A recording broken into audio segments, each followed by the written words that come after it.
नमस्कार साथियों, मिशन सूर्योदय क्लासेज में आपका स्वागत है। साथियों, सबसे पहले आज संविधान दिवस की सभी को हार्दिक शुभकामना एवं बधाइयाँ। साथियों, आज संविधान दिवस है। आज का दिन बहुत महत्वपूर्ण है और क्यों है उसके बारे में हम सामान्य जानकारी बताएंगे और ये सामान्य जानकारी सभी नागरिक को होनी भी जरूरी। साथियों, सबसे पहले होता है संविधान। एक शब्द आता है संविधान। साथियों, संविधान क्या है? साथियों, संविधान किसी भी देश की शासन व्यवस्था संभालने के नियमों का संग्रह होता है। सीधी भाषा में लिख देते हैं, किसी देश की शासन व्यवस्था संचालन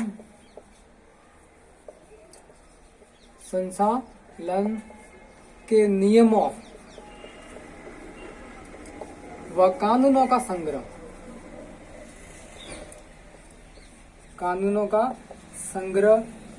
है। साथियों, संविधान किसी भी देश की शासन व्यवस्था संभालने का जो नियम होते हैं उनका और कानूनों का संग्रह होता है। इसी प्रकार हमारा देश का भी एक संविधान है जो लिखित है। तो साथियों कैसा है? ठीक है।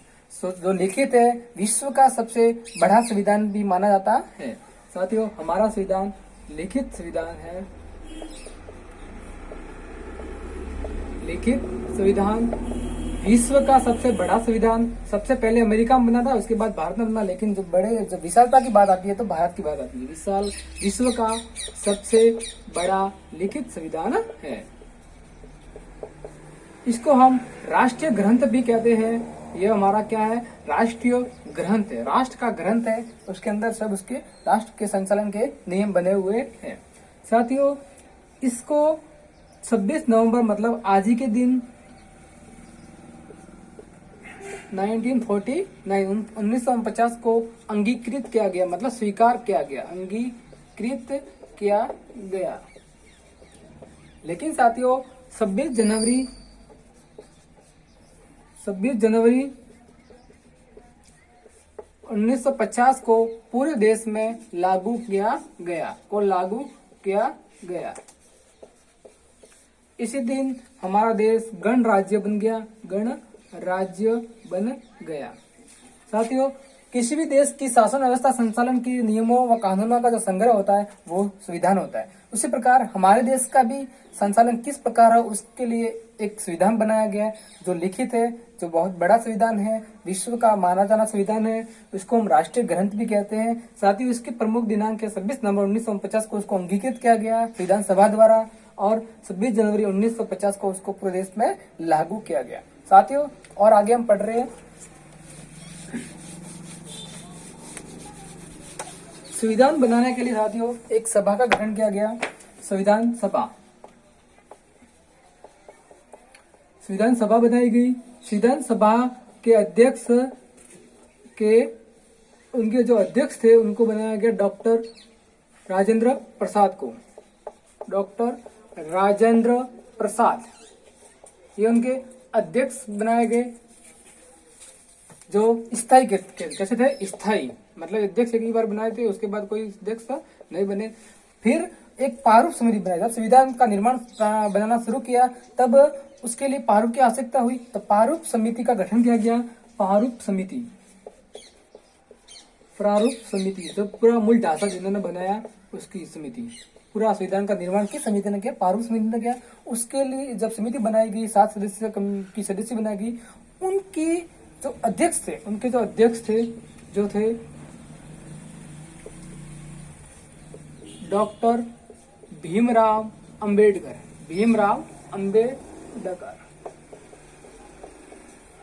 साथियों, संविधान निर्माण में प्रमुख भूमिका डॉक्टर भीमराव अंबेडकर की थी। वैसे काम तो 7 सदस्य ने किया मिलकर, लेकिन प्रमुख भूमिका इनकी रही, इसलिए उनको संविधान के जनक, उनको क्या कहते हैं? संविधान के जनक भी कहते हैं।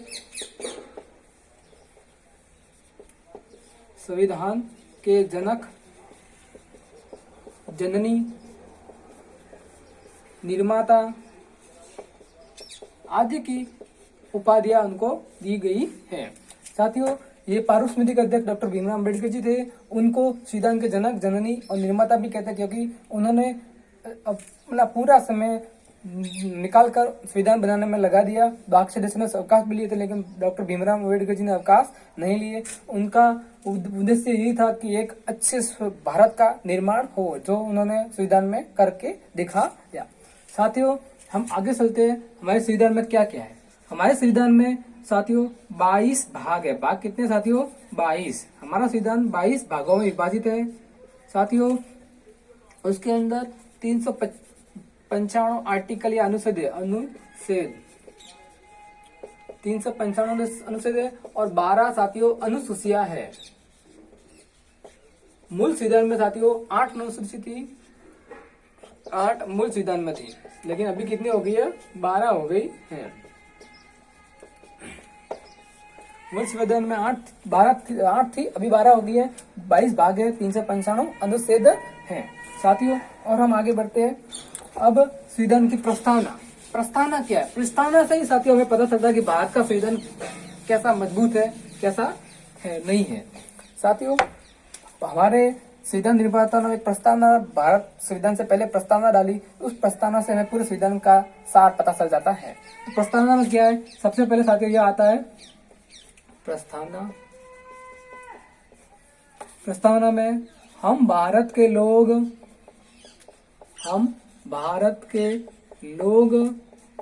भारत को एक संपूर्ण प्रभुत्व संपन्न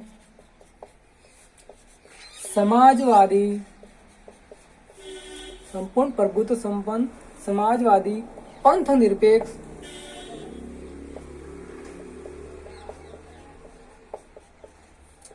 संपूर्ण प्रभुत्व संपन्न समाजवादी पंथ निरपेक्ष लोकतांत्रिक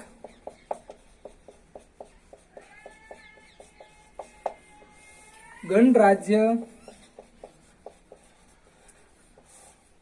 बनाने, साथियों बोर्ड का आपको दिक्कत मैं बोल रहा हूँ इसलिए साथ में, बनाने के लिए तथा उसके समस्त नागरिकों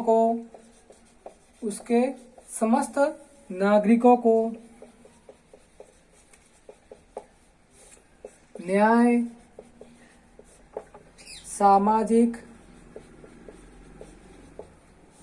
आर्थिक और राजनीतिक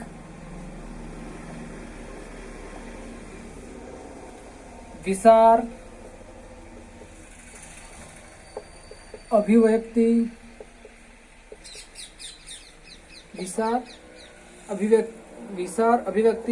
विश्वास, धर्म और उपासना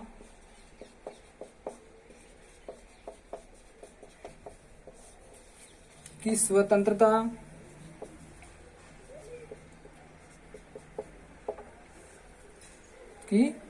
धर्म और उपासना की स्वतंत्रता देने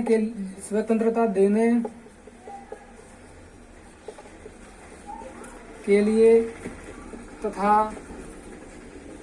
प्रतिष्ठा व अवसर की समता दिलाने के लिए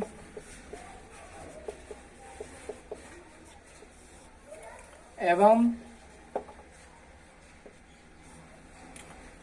उसमें उन सब में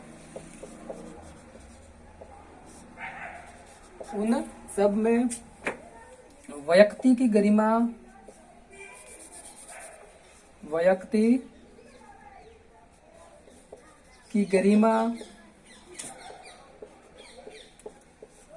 राष्ट्र की एकता, व्यक्ति की गरिमा, राष्ट्र की एकता एवं अखंडता की भावना सुनिश्चित करने के लिए दृढ़ संकल्प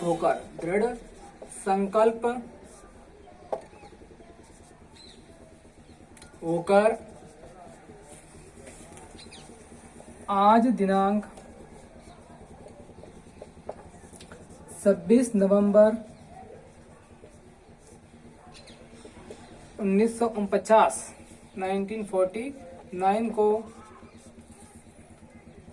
संविधान को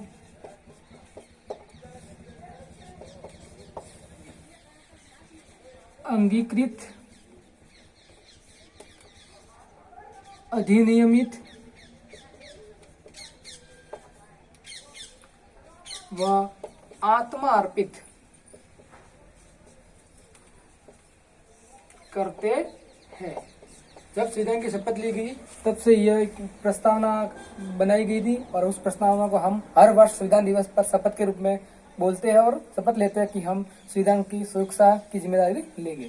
साथ ही वापिस पढ़ते हैं। हम भारत के लोग भारत को एक संपूर्ण प्रभुत्व संपन्न समाजवादी पंथ निरपेक्ष लोकतांत्रिक गणराज्य बनाने के लिए तथा उसके समस्त नागरिकों को न्याय, सामाजिक, आर्थिक और राजनीतिक विचार, अभिव्यक्ति, विश्वास, धर्म और उपासना की स्वतंत्रता देने के लिए तथा प्रतिष्ठा व अवसर की समता दिलाने के लिए एवं उन सब में व्यक्ति की गरिमा, राष्ट्र की एकता व अखंडता की भावना सुनिश्चित करने के लिए आज दिनांक 26 नवंबर 1949 को हम संविधान को अंगीकृत, अधिनियमित और आत्मा अर्पित करते हैं। साथ ही ये शपथ ली गई थी और यही हमारे संविधान में पहले प्रस्तावना पर है। उससे हमें पूरा संविधान पर विश्वास होगा कि हमारा संविधान कैसा है, इसमें ऐसे ऐसे शब्द डाले हुए हैं, उस सब की हम आगे व्याख्या करते हैं।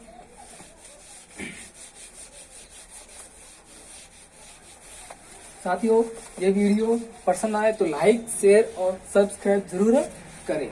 साथियों, हम संविधान के कुछ जो शब्द है उसके बारे में व्याख्या करते हैं। साथियों, संविधान में एक शब्द आता है, हम भारत के लोग भारत को संपूर्ण प्रभुत्व, एक शब्द आता है संपूर्ण प्रभुत्व संपन्न।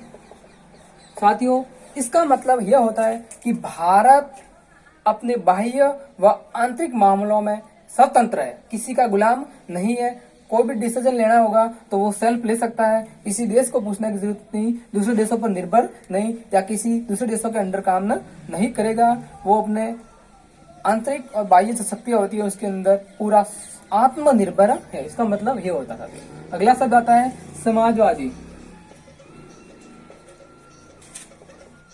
साथियों, समाजवादी का मतलब यह होता है कि जितने भी उपभोग के साधन है उस पर राज्य सत्र या सार्वजनिक अधिकार होगा, न कि किसी एक व्यक्ति का।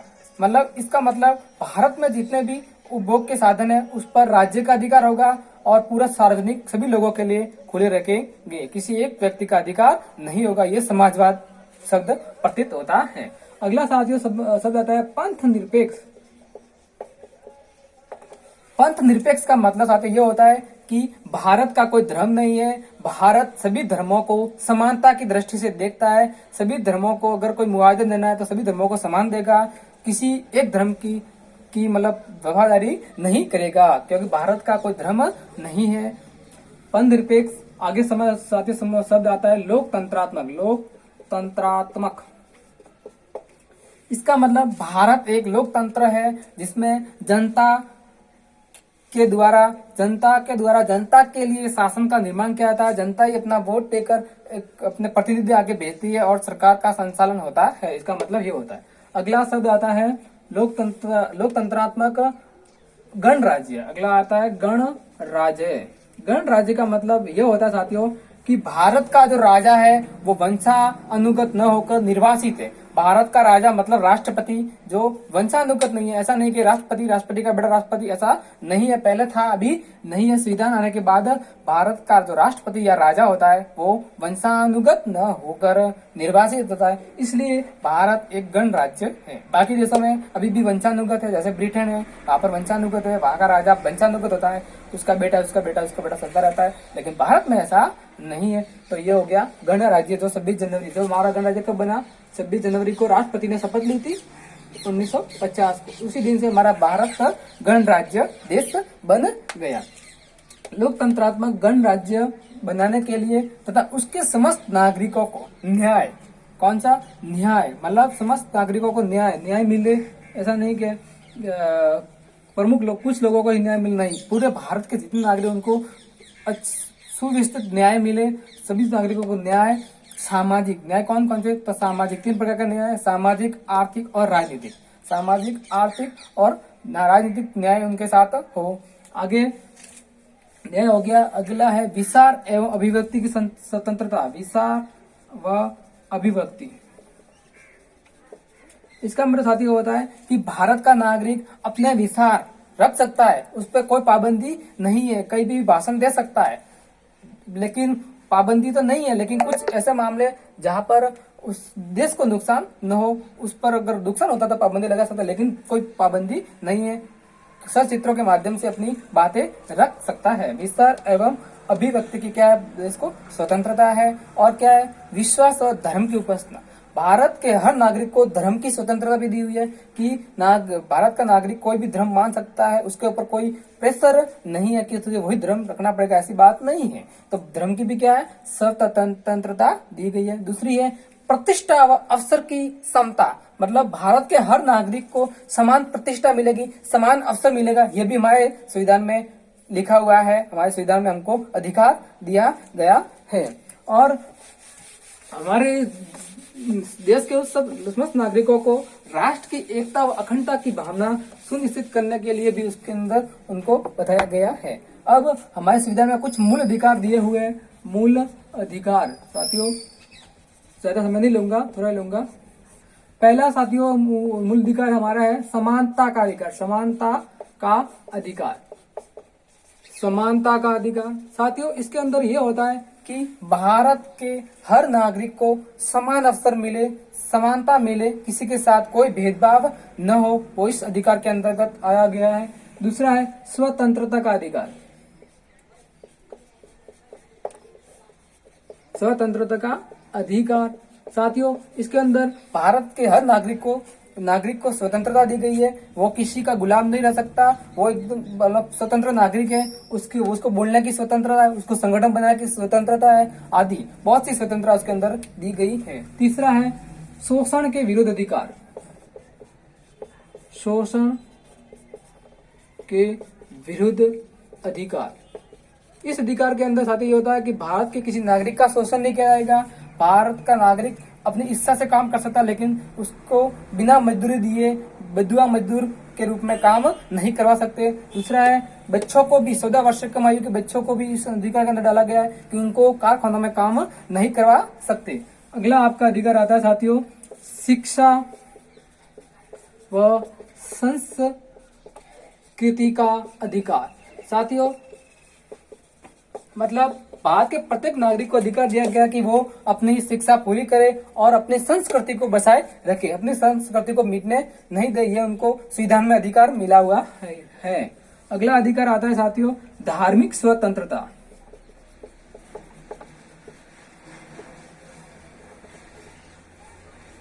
धार्मिक स्वतंत्रता का अधिकार साथियों, इसका मतलब यह होता है कि भारत का नागरिक स्वतंत्र है, उसको किसी भी धर्म को मानने की स्वतंत्रता है, उसको कोई बाध्य नहीं है, तो उसको वही धर्म मानना पड़ेगा। वो किसी भी धर्म को अपना सकता है बिना लालच के।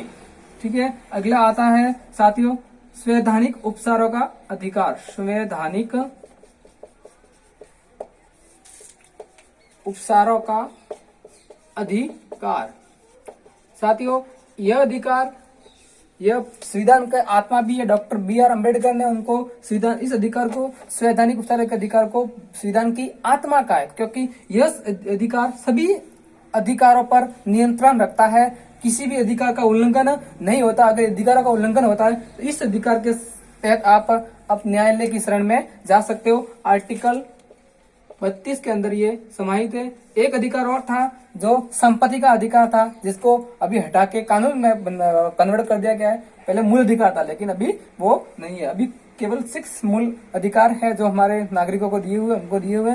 अब उनका उल्लंघन न होने दे। और साथियों अब सबका कर्तव्य बनता है कि आज हम शपथ लेंगे कि हम भारत के संविधान को बचाने की कोशिश करेंगे, उसको मिटने नहीं देंगे और हमारा देश लोकतंत्र है, उसको लोकतंत्र बनाए रखेंगे। हमें कुछ असामाजिक तत्व उस लोकतंत्र को हटाना चाहते हैं, उसको हम मुकाबला करेंगे और भारत को लोकतंत्र ही रहने देंगे और वास्तविक लोकतंत्र बनाकर ही रहेंगे। जय संविधान, जय भारत। साथियों, यह मेरा वीडियो, इस वीडियो का उद्देश्य किसी की भावना को ठेस पहुंचाना भी नहीं है। साथियों, दूसरी बात, मेरी वीडियो बनाने का उद्देश्य व्यापार भी नहीं है।